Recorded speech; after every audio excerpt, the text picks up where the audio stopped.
Dinasti Abbasiyah merupakan dinasti yang paling berhasil dalam menyebarkan peradaban Islam.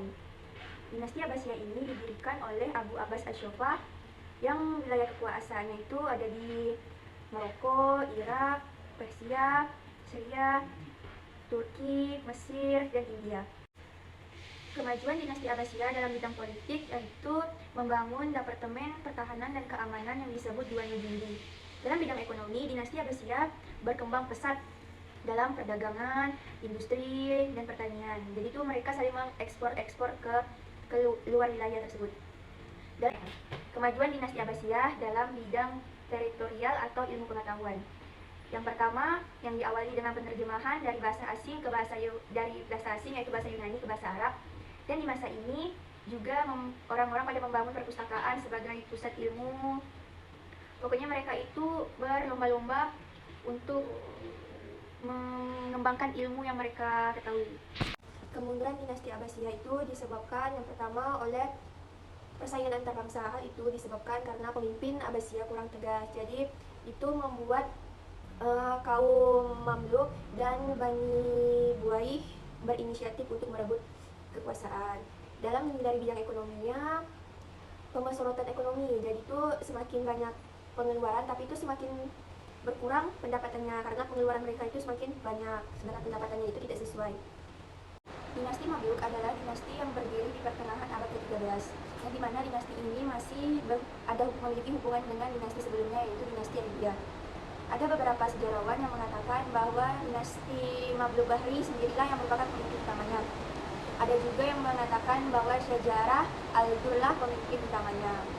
Wilayah kekuasaan yang dikuasai dinasti Mamluk yaitu ada Mesir, Hijaz, Sunnah, Yaman, dan daerah sepanjang aliran sungai Eufrat. Kemajuan dinasti Mamluk secara militer yaitu berhasil mengalahkan tentara Salib dan tentara Mongol yang ingin masuk ke kawasan Arab setelah pertemuan Ain Jalut. Kemunduran dinasti Mamluk itu disebabkan oleh pemimpin yang rendah diri dan tidak mau mengetahui pengetahuan. Terus gara-gara terlalu hidup berpoya-poya dan hidup yang mewah sehingga pajak naik sehingga rakyat merasa sengsara dan putus asa kepada sultan. Dinasti Mongol adalah dinasti yang berdiri pada abad 16 hingga 19. Dinasti ini didirikan oleh Zaharuddin Babur.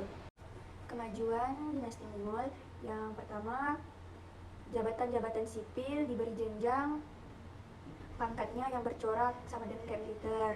Jadi jabatan-jabatan tersebut diharuskan mengikuti latihan militer. Terus di bidang ekonominya, mereka itu membuat sistem peminjaman bagi petani. Jadi petani itu diberi sistem pinjaman, yang mau usaha petani akan diberi sistem pinjaman dari pemerintah. Kemunduran yang dialami dinasti Mongol itu disebabkan oleh terjadinya penguasa yang lemah dan terjadinya perebutan kekuasaan dan kurang perhatian dari pemerintah pusat, sehingga terjadinya pemberontakan di mana-mana. Dan dalam bidang ekonominya, mereka itu hidup terlalu mewah, hidup terlalu elit, sehingga membuat uang negara ini terkuras. Kerajaan Demak adalah kerajaan Islam pertama kali di Jawa. Kerajaan ini didirikan oleh Raden Patah. Kerajaan Demak ini terletak di pesisir utara Jawa sehingga sumber ekonominya itu berhasilan dengan pedagang laut, tentang perlautan, pedagang laut. Dan secara politik, kerajaan Demak maju karena memanfaatkan kondisi kerajaan Majapahit yang lemah, yang tinggal menunggu waktunya runtuh. Kemunduran kerajaan Demak ini disebabkan oleh terjadi pemberontakan atau terjadi perperangan antar saudara, dan kemudian jadi itu ekonominya pun juga menurun semenjak itu.